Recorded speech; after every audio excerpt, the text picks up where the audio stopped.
In November 2000, a small dedicated team of individuals from Pine Creek in the Northern Territory took on the daunting task of restoring the 123-year-old steam locomotive NF5. The Pine Creek Community Government Council take the view that we are simply custodians of the train for all Territorians. It's part of the history of the Northern Territory, and it belongs here and it belongs to all of us.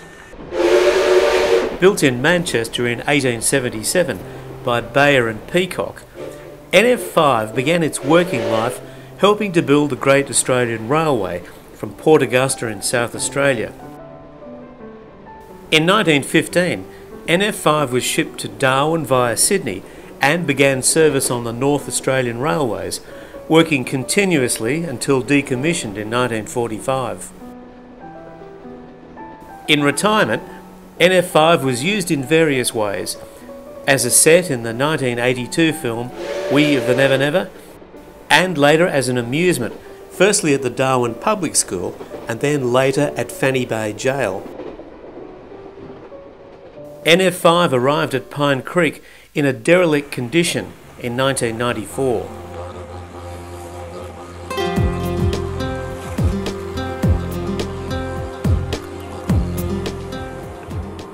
When restoration work started, an initial inspection was carried out and the news wasn't good. After removing its outer lining, the boiler had its first inspection in 55 years. It seemed as though the entire front plate would have to be replaced, as well as all the steam tubes, a huge and expensive job.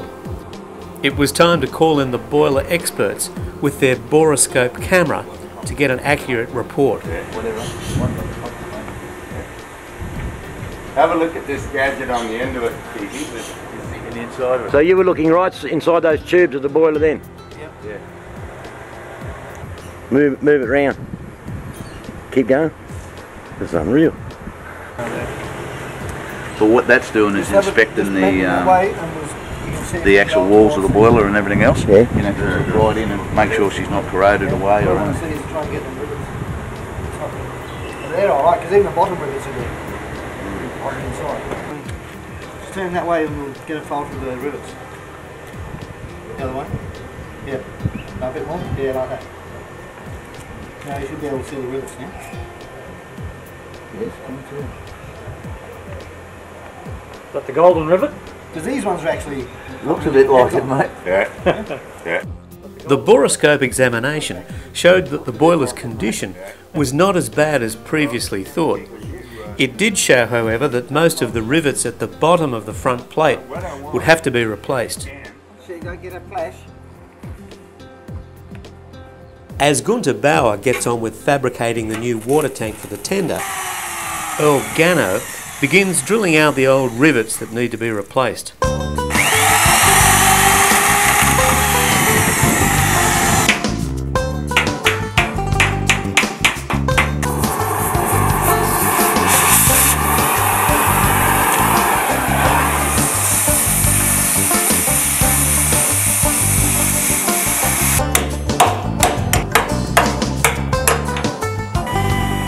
After drilling and oxy-cutting the old rivets out, the holes then need to be reamed out so the new rivets will fit snugly. When finally fitted, these rivets will be red hot.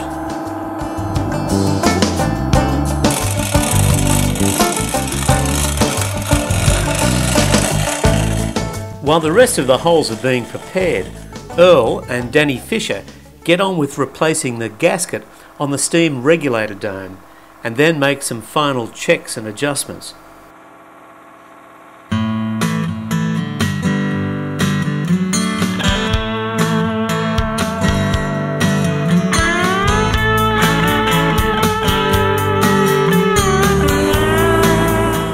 Finally, it's time to heat up the rivets and fit them to secure the front plate.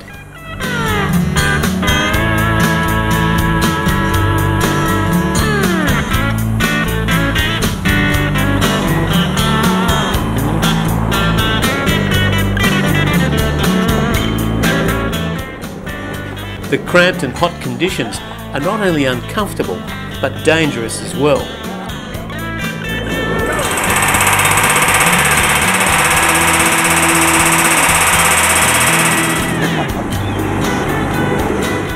If one of these white hot rivets were to drop on you, it would burn straight through you.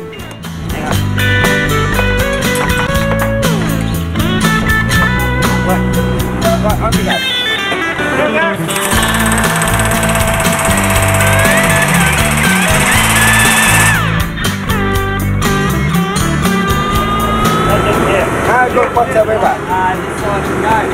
The riveting's not going as well as hoped, so another gun's been ordered from Brisbane.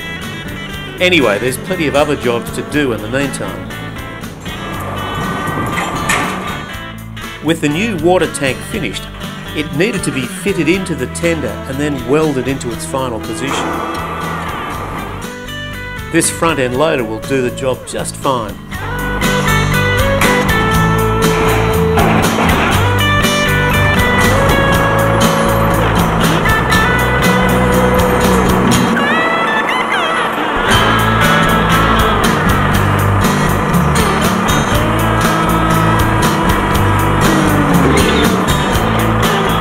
The next job is to replace the badly corroded floor of the firebox. The word went out for some new fire bars, and eventually some were located. Right here we got from the Ferguson River off an old boiler there, and they happen to be about the right length for the local. So, and as you can see, they're in pretty good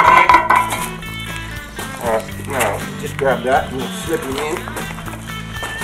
Now, watch your fingers. Okay, if you go around and okay, if you go around and climb in there now, Dan, and I'll feed it down to you. Just gonna slide it. Gotta watch the pinkies here. Oh.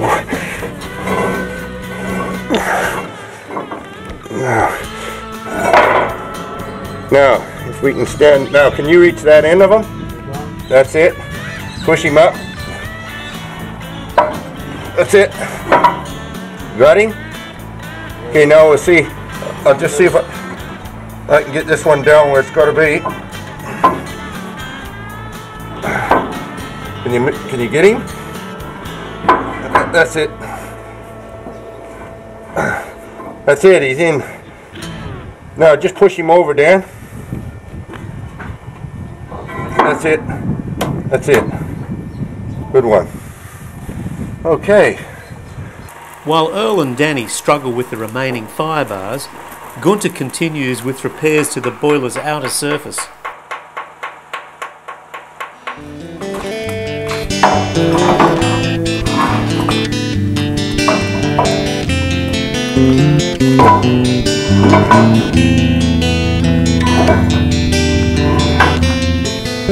Okay, ready to tip him? Hang on. Yep. You're on.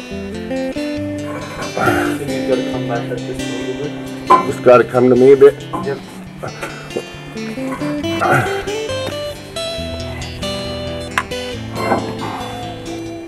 Okay. That's it. Just go, oh yeah. Okay, now I'm just going to push this end over, Dan. Watch your fingers. Yep. How's that? Looks alright. Yep. Got to come to you a little bit. That's it. Okay. We got him, matey. I'll give you another one. With the water tank now fitting properly in the tender, Gunter can weld it into place. One here, that's all it is, right? Once we got that, cut that off, get that finished, and then I can put the bend in here, which will allow me to get that in there. Yeah. So I don't start somebody, I'm not going to get one later. Earl finds the most effective way to clean out the caked up gunge in these wheel bearings is to give it the heat treatment. Wick comes out of here and runs up over the top of the block of wood and feeds oil from there up onto the bottom of the journal, and this holds it up against the bottom of the journal. So that spring holds this block of wood up and holds the wick in position on the bottom of the journal, and this spring load arrangement here stops the oil from feeding out along the journal and running out the back side of the bearing. So once you get all them cleaned up and put new springs on these, I'll make some new wooden blocks up and we'll be able to do all these back the way they were originally. Good, eh? See, this lifts up and the bearing fits in there on top of the journal. Here's the same bearing, reconditioned and ready to be fitted.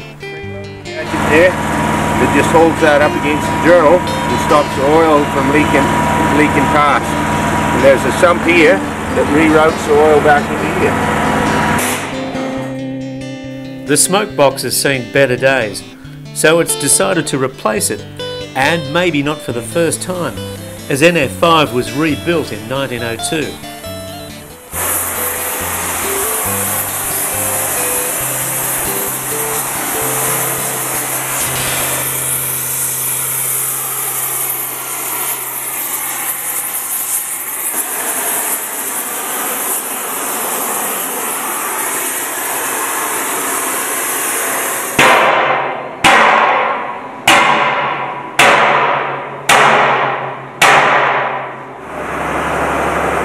With the arrival of the new gun, the riveting team are back in action.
Gunter's happy, they're all happy.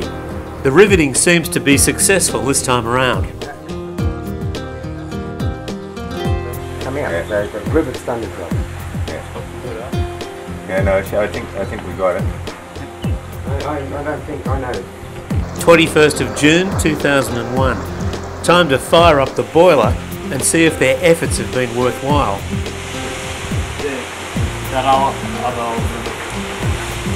In between the rivets. We haven't done that, and that's where we've got the leak.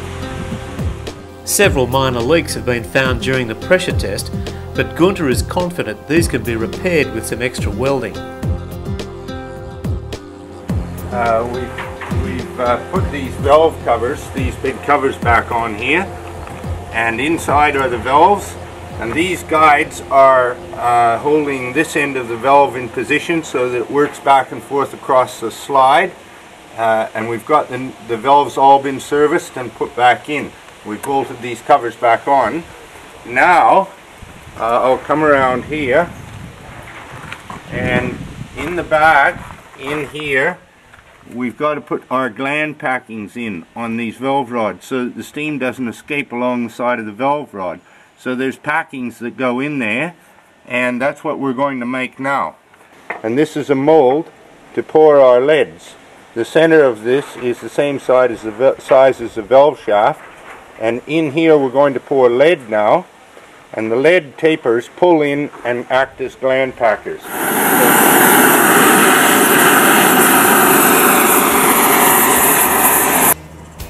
There. Just put this brass on here now and slide it up on the shaft like that.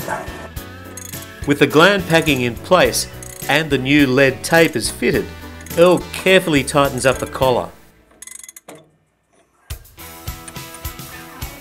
These brasses are made so that there's a little oil aperture up the top here that you squirt a bit of oil in there and fill that up with oil, and that oil just keeps that shaft nice and lubricated so it doesn't tear the gland packing. So now we can put this yoke on, and these yokes are made with little tapered pins here, tapered pin, so that when you drive this tapered pin through the slot there, it just brings everything up nice and neat and tight and holds the yoke in position, so that the valve rods and everything there's no flip-flop in there when you tighten everything up. So here we go. It's up in here. Now, it's too far, this bar is too far forward then. So you need to go around and pull on the Johnson bar so that it brings these valve rod connectors back so I can get this pin in the hole.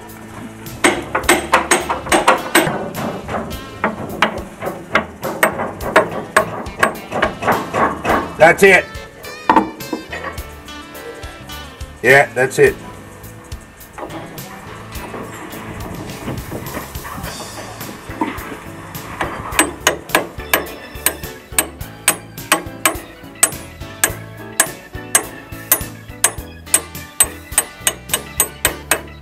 Beautiful.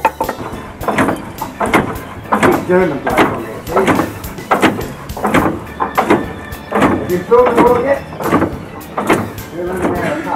With the valves connected up and working properly, the next job is to fit the exhaust and the smoke box.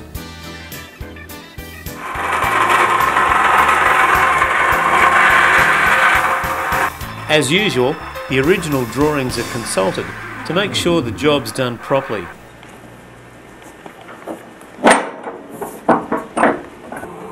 Before the next pressure test, some of the boiler tubes need to be expanded to prevent leaks.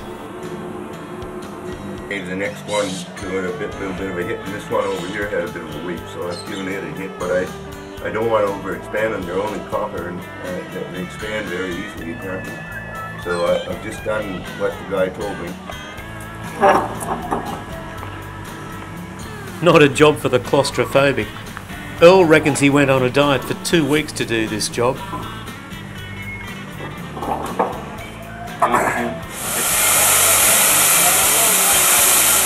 The last pressure test exposed more leaks, but nothing that wouldn't respond to a bit more welding.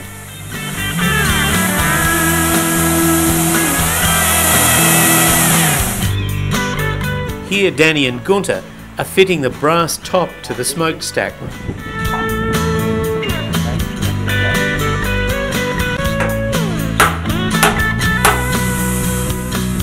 With the new sight gauges being located and fitted, the boiler is ready for its final inspection, and with all the leaks fixed, it passes with flying colours and can now be certified. We had 100% win there, 100%. With the major work completed, the outer covers of the boiler are painted and replaced, and after 12 months of dedicated effort, NF5 is ready to get back to work.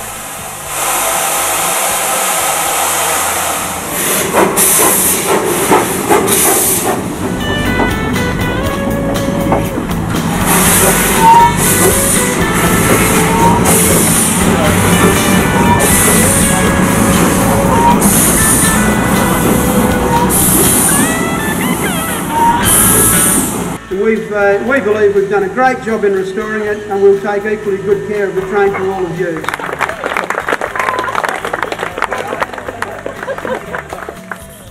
A long-term objective of the project is to increase tourism in the Pine Creek area by creating a working steam museum. Part of this vision would involve extending the existing rail line out to the historic Grove Hill Hotel, some 30 kilometres out of town.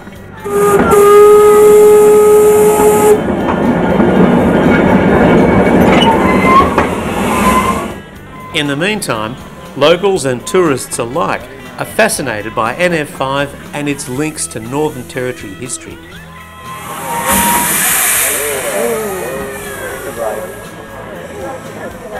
Ah, well done. Well done.